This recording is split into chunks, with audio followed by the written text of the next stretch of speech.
Si Alone in the Dark a été le père fondateur du survival horror, d'autres titres relevèrent le défi de lui succéder avant même la sortie de Resident Evil. L'un de ces titres prit l'option de proposer une aventure horrifique médiévale, il s'agit d'Extatica. Oh no.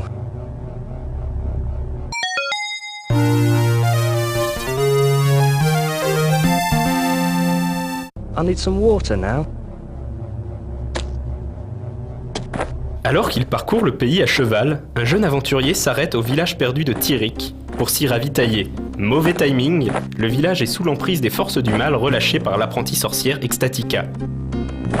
Avec le pont détruit derrière lui dans la grande tradition du genre, et sa vie en danger, notre héros va donc devoir braver les monstres et créatures démoniaques qui hantent le village, lever la malédiction et sauver Extatica.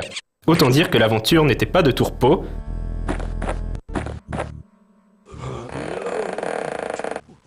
Comme Alone in the Dark, premier du nom, Extatica était avant tout un jeu d'aventure et vaincre les monstres demandait plus souvent d'utiliser sa matière grise que son épée. D'ailleurs, le jeu commençait sans armes et ne proposait pas d'inventaire. Vous étiez donc limité aux objets que vous pouviez placer dans vos deux mains.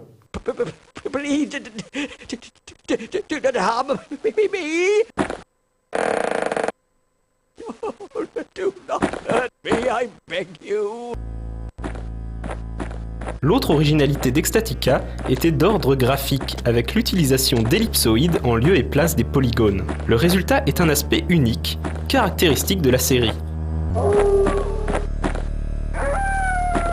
Enfin, Extatica introduisait le concept de l'ennemi qui vous traquait tout au long du jeu, à l'instar du Némésis de Resident Evil 3, en l'occurrence un loup-garou immortel qui se faisait un malin plaisir de vous tomber dessus quand vous vous y attendiez le moins. C'était un jeu difficile, et on mourait souvent de 1000 manières différentes. Il proposait également un drôle de mélange d'horreur avec son lot de détails sanglants et autres scènes de torture, avec un humour so-british à la Monty Python. How does it go again? Rembaka! Oh no.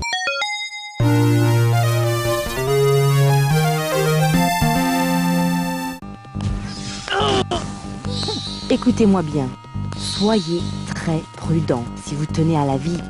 Extatica 2 reprend la formule graphique de son aîné.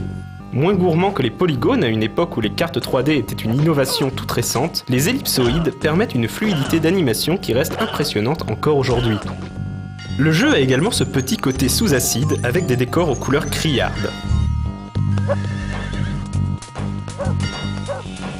L'aspect aventure laisse cette fois-ci la place à un gameplay évoquant la fusion improbable du survival horror avec Zelda. Le héros du premier jeu s'avère être un prince en vadrouille et ramène Extatica au château familial avec l'intention de l'épouser. Pas de bol, l'archimage local s'est converti au côté obscur et a brisé en 7 morceaux un artefact sacré pour plonger le monde dans le chaos.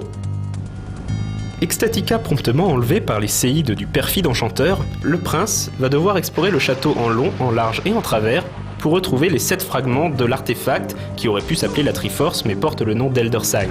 Cessez ces folies malheureuses. Beaucoup plus vaste que l'original, Extatica 2 est également beaucoup plus violent. Le combat est cette fois-ci au cœur du gameplay, et le moins que l'on puisse dire, c'est que ça charcle.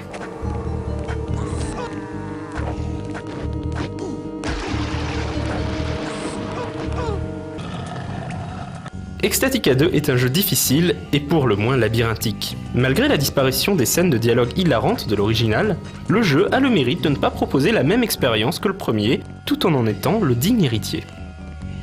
Extatica 2 proposait même une petite surprise pour les joueurs du premier opus. Le loup-garou y fait en effet une apparition, à la différence que cette fois-ci, vous disposiez d'une épée en argent pour lui faire la peau. Et le moins qu'on puisse dire, c'est que ça soulage.